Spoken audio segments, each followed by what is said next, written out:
السلام عليكم ورحمة الله. أهلا ومرحبا بيكم يا حبايبنا في مطبخ رودي عزومة مراكبية. أتمنى النهاردة أن انتوا تكونوا بخير وأيامكم كلها خير وسعادة إن شاء الله عليكم وعلى أولادكم.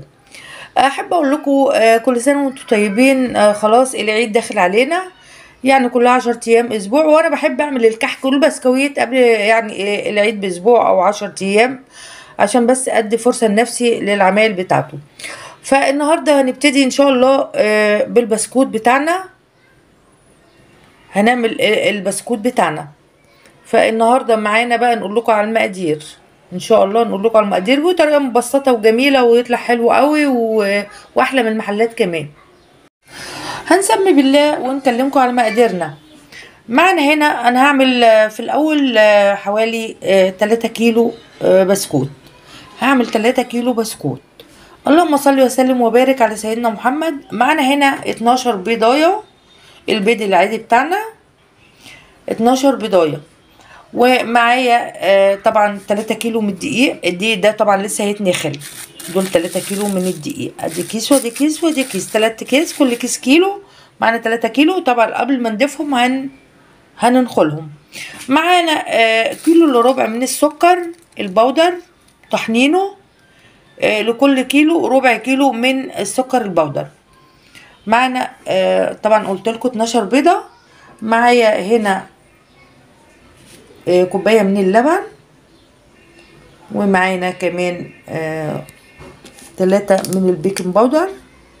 ومعايا 6 من الفانيليا. انا بحط لكل كيلو 2 فانيليا، دول 6 من الفانيليا.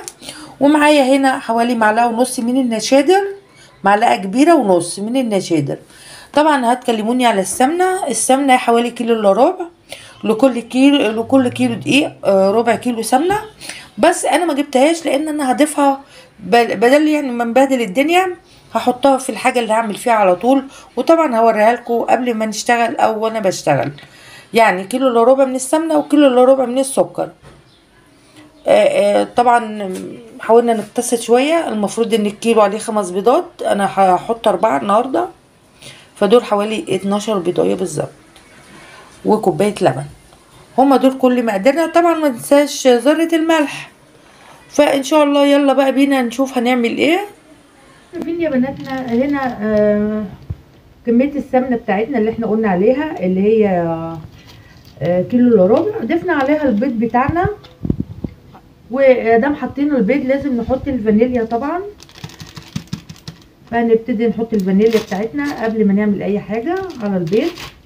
هنبتدي بقى نسمي بالله بعد ما حطينا الفانيليا. بسم الله الرحمن الرحيم. هنستعمل صوابعنا زي ما تكون بنستعمل مضرب يدوي. واللي حابب طبعا يستعمل مضرب يدوي يستعمل. بس انا كده بحس بملمس العجينه معايا لما بشتغل بايدي بفضل يعني لان انا بحس بالملمس بتاع العجين. نفضل نعمل كده لمده 7-8 دقايق بالمنظر ده زي ما تكون مضرب بالظبط. قبل طبعا الكلام ده قبل ما نضيف السكر كمان، لسه ما ضفناش السكر بتاعنا. بعد المرحله دي يا بناتنا ضفنا السكر البودر بتاعنا. هنبتدي برضو نقلبه برضو نفس الاتجاه وهنقلبه كده مع البيض بتاعنا بالسمنه. نبتدي بقى يا بناتنا كده نحط الدقيق ونسمي بالله كده وننخله زي ما انتم شايفين كده. ننخل الدقيق كويس. ننخل 3 كيلو دقيق وبعدين نقول لكم بقى بعد المرحله دي هنعمل ايه. دلوقتي يا بناتنا احنا نخلنا الدقيق.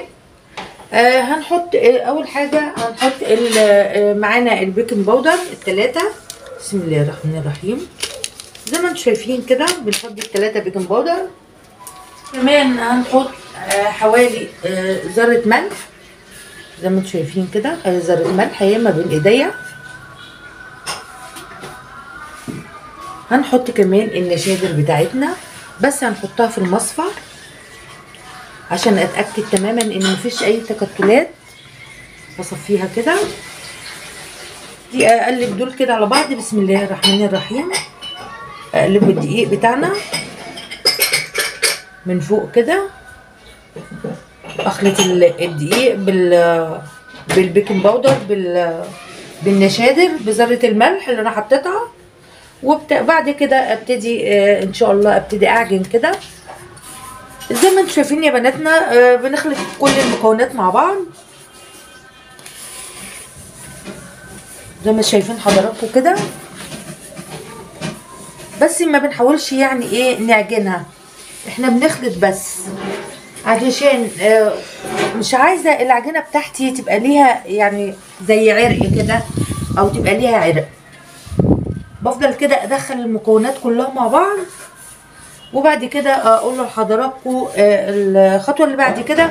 طبعا عشان نلم العجين بتاعنا محضره الكوبايه اللبن اللي انا قلت لكم عليها كده. بسم الله الرحمن الرحيم.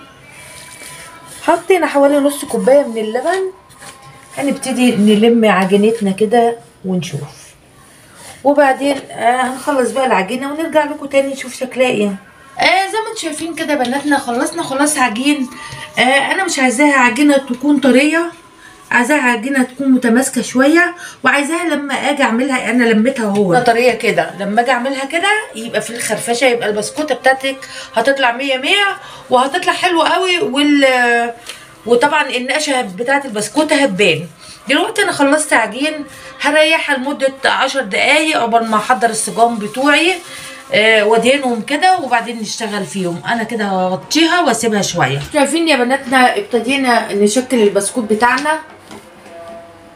انا شغاله هنا بالمكنه اللي هي بتاعت امهاتنا زي ما انتم شايفين كده.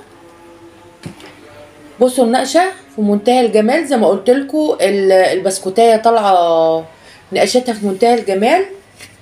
بنرص على في الصينيه هنا زي ما انتم شايفين، بنرص كمان هنا في الصينيه زي ما انتم شايفين. انا عملت صاجه اهون بس حبيت اوريكم زي ما قلت لكم في بدايه العجن العجينه تبقى عامله ازاي عشان تطلع النقشه بتاعتها ما تروحش في الفرن معاكم وانتوا بتساووا، وما تكتروش من اللهم صل على النبي نسيت اسمها، النشادر. يعني على ال3 كيلو دول حاطه معلقه ونص بالظبط، ما تكتروش اكتر من كده عشان العجين ما يفرش معاكم. هنبتدي ان احنا زي ما انتم شايفين انا شغاله فيها اهون، وانا ما بحسش بالبسكوت الا لما بعمله بالمكنه اليدوي دي. صراحه ما بستريحش في عمايله بكيس الحلواني. انا بحس ان العيد جه لما بقعد كده وبعمل انا وولادي في بالبسكوت زي ما انتم شايفين كده بالمكنه بتاعت امي الله يرحمها. وكل سنه وانتم طيبين. هنخلص بقى ان شاء الله الكميه اللي معانا، وان شاء الله هنوريها لكم مستمرين ان احنا نشتغل اهون في منتهى الجمال. طالع النقشه اهي وريتها لكم حلو قوي. هنخلص بقى الكميه ونرجع لحضراتكم تاني نشوف هنعمل ايه.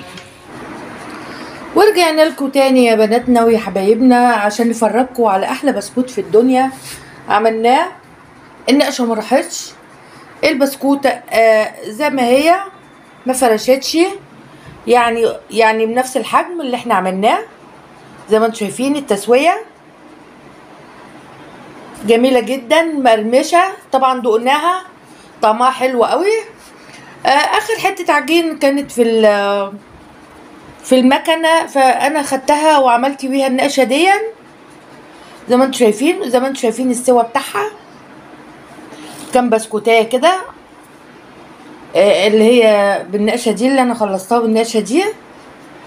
جميله حلوه منتهى الجمال. طبعا دقته طعمه تحفه تحفه تحفه، هيعجبكم قوي لو اتبعتوا الطريقه بتاعتي اللي انا بعمله بيها. وزي ما انتم شايفين كميه البسكوت بسم الله ما شاء الله، التسويه طالعه كويسه. طبعا انا بعمل في فرن بوتاجاز، وزي ما انتم شايفين الكميه بسم الله ما شاء الله الله اكبر. طبعا هندي ولادنا وهندي احفادنا وهنعيد ان شاء الله باحلى بسكوت. زي ما انتم شايفين الكميه بسم الله ما شاء الله. بصوا انا عايزه اوريكم البسكوت كله علشان مفيش واحده يعني طالعه فرشه ولا طالعه يعني فرشه، يعني طالعه كده كبيره في الصينيه. نفس الحجم اللي انا عملته في السجان هو اللي طالع هو. اللهم صل على النبي زي ما انتوا شايفين. وبكده نبقى خلصنا بسكوتنا اللي هو بسكوت العيد. وكل سنه وانتم طيبين، ومع تحيات مطبخ رودي عزومه مراكبيه. يا رب تكونوا راضيين عني وراضيين على البسكوت بتاعي.